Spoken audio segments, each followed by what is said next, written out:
Hey everybody, it is Puka once again from the One to Go show. Make sure you subscribe to our YouTube channel here, as we're going to be doing more and more live content throughout the summer. Okay, I am here. I think you're going to love this story with Thomas Hunziker. Did I get it right? Close enough, yeah.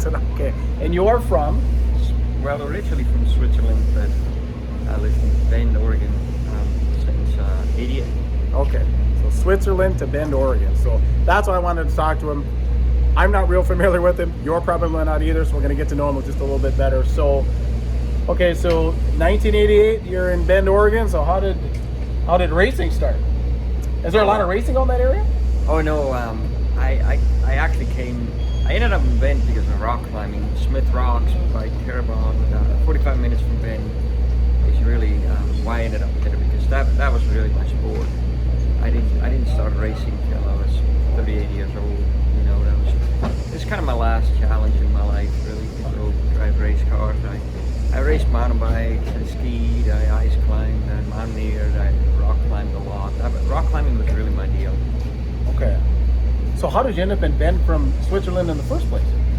Oh, I just, that's kind of a complicated, complex deal there, but back then, getting a driver's license and learning English was kind of worth a 6 months tourist visa, you know, really, because in Switzerland they made you take a lot of driving classes that cost a lot of money, and over here you can just go get a license, and so that kind of financed your airplane ticket, and along the way you hold your English skills, which I didn't have any when I got here, and that was my goal, is to learn English and get my driver's license, really. Yeah, and then sort of never went home, I guess. Okay, so Bend is home. So Yeah. how much racing is there in general out there? I lived in Montana for a time, and it was kind of, well, the towns are so spread out, so it was sporadic there. And yeah, I mean, you know, the thing is, I really wasn't a racer at all. I never even been to I didn't even know who Jeff Gordon was, really, but then, you know, there was a track 40 minutes from our house, and one day my wife said, hey, there's racing going on here in Madras, which is a little tiny town, and I thought, well, you know, I expected something maybe a little better than the soapbox derby, but honestly, it was pretty impressive. I felt like, man, I got touched by a piece of American culture, and it just really fascinated me. And I mean, it's local track, and they were going fast, and they were doing some stuff, and I was like, holy crap, right here in the desert, middle of nowhere, you know. So it kind of got our attention, and we went and watched a lot. And then one day we took some friends, and this guy felt like I needed to race, you know, so he bought me a race car. He bought me a mini truck, little 4-cylinder deal, and I said, I'm not going to do it, you know, because I know I'm a compulsive person, and I didn't need another hobby. My life was full, and we did a lot of outdoor stuff, you know, riding mountain bikes, fishing, bow hunting, and kind of what you do in Bend, Oregon. And I quit rock climbing a long time ago because I got hurt pretty bad, but I did all this other stuff, so I didn't want to do it, but they talked me into it, and I went out and I did it, and I had to figure out why I got beat so bad the first time out, so I started learning about race cars, you know, and then I think our third race we got our first trophy, and I don't know, I just couldn't leave it alone ever since. And then one time we dropped a flashlight on my buddy's late model, and he said, you break it, you buy it, and then I gave him some money for it, and then we went late model racing, and at that little track it was you know, kind of easier a little bit, because we won the Rookie of the Year and the championship the same year. So when was that? That was, oh crap, I don't know, that had to be 2007, I think, 2007. And it wasn't really a late model deal. They made us run slicks on these sort of, you know, Rayburn, and I hated the car. I didn't win that thing because it was any good. I won it because everybody was a lot worse, I think. But and then we went to a bigger track, and you know, one thing led to another, and then we started racing over there, and we hung it up for a while because of the recession. Okay, so the 09-10 time. Yeah, we didn't race. We tried to fix our business and get it to survive. And I don't know that I ever really felt like I might go back or not. It was just one of the things. And I I wanted to come over here and kind of see what it really takes, you know, before the recession, and then just couldn't do it. Money was gone, and then 10 years later, all of a sudden, it seemed like The right thing to do? The good Lord gave us another opportunity, you know, and that's why it's this amazing grace of my spoiler, because I just, you know, came from really fretting for our, you know, economic wellness to being able to go, you know, buy a double stacker and a nice new International and a couple of race cars and just, you know, come do this. Sure. Now the only problem is I'm 10 years older, so my reaction time might not be as good, and I'm just an old guy now, but oh well, you know, that's how it goes. Hey, you're having fun. So what kind of business you got? Oh, we're in the roofing business originally, but we have a sheet metal shop. We sell steel buildings and erect them. Oh, nice. Okay. And we do whole envelope contracts. I got great people at home that run that stuff for me while we're here, and there's a lot of pieces to the puzzle to make this work, you know. And obviously for us, we're in the category of bust out all your life, and then when you can afford to go racing, but you're really too old when that happens, you know. So what you're alluding to over here, you know, you've been following the Summer Nationals, you know, since June. Yeah. So what's your experience? What are your thoughts there? Oh, it's great. I mean, we really.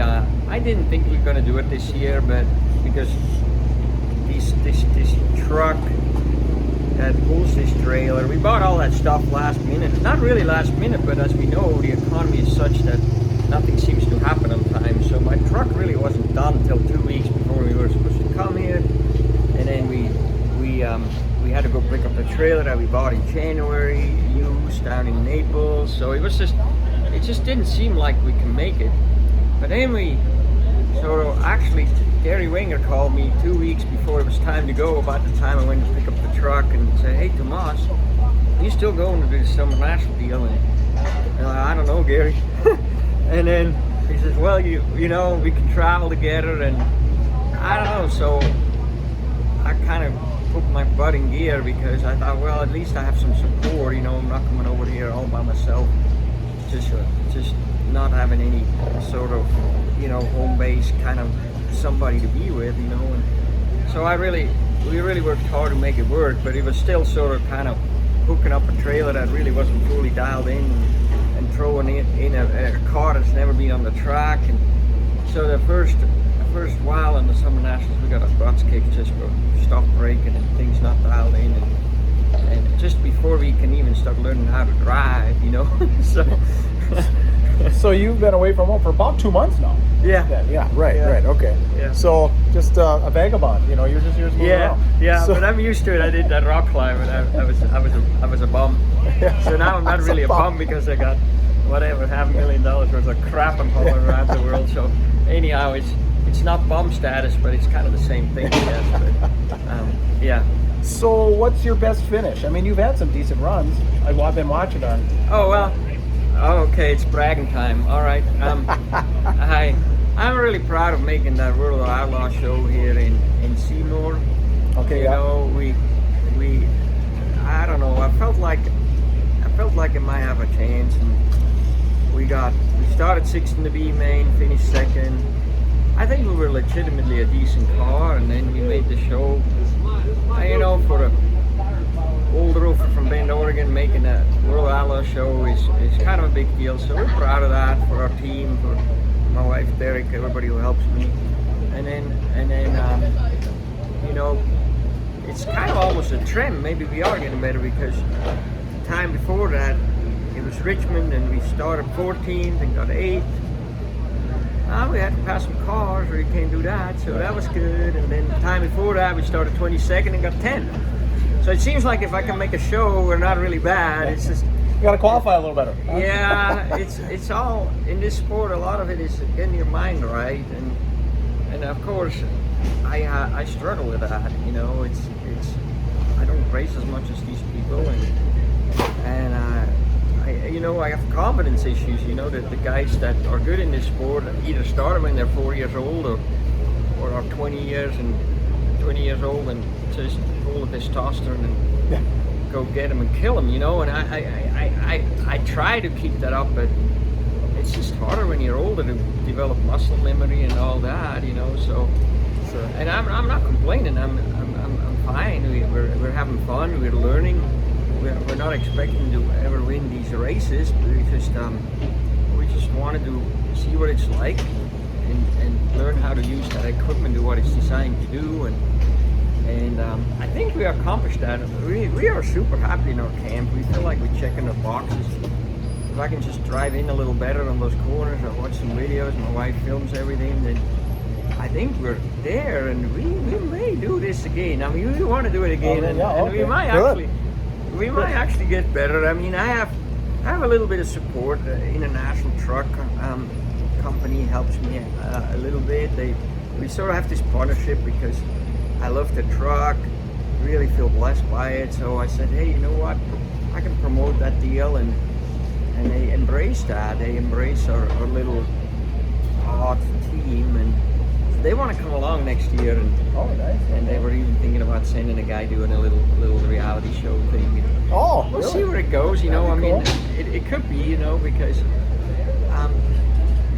even if you don't win every night or never win, the whole culture and the effort and what it takes, and the ups and downs and the challenges, you know, the road. I mean, there's definitely a story there. I mean, that's why you and I are talking, That's right. You know. So, and we just feel like we can share that a little bit and give people some hope in life, and get people to, you know, maybe reset their values or whatever we can do to help, you know. It'd be a blessing for sure for us. So that's kind of the goal, and that's kind of what we want to do. And so that's next year's goal. So what about this year? When are you going to make it home? Are you going to stick around for a while? Are you going to you're going to get to the dream? You going to stick around for the dream? Are you going to get down? No, okay. No, we're going to finish the Summer National. We got 6 more races, and we sort of committed to doing that. And we weren't going to do this. We weren't going to come here, but we were going to fly home for that 2-week break and work. But my wife didn't want to do that, and I think she's really enjoying being gone. You know, we worked together in our business, and we've done it for 28 years, and we just feel like, man, you know, if we're not doing this, it's never going to happen. So we just did it, and we're doing it, and it's all working, and what a blessing. We're super thankful. So we're going to finish the Summer National.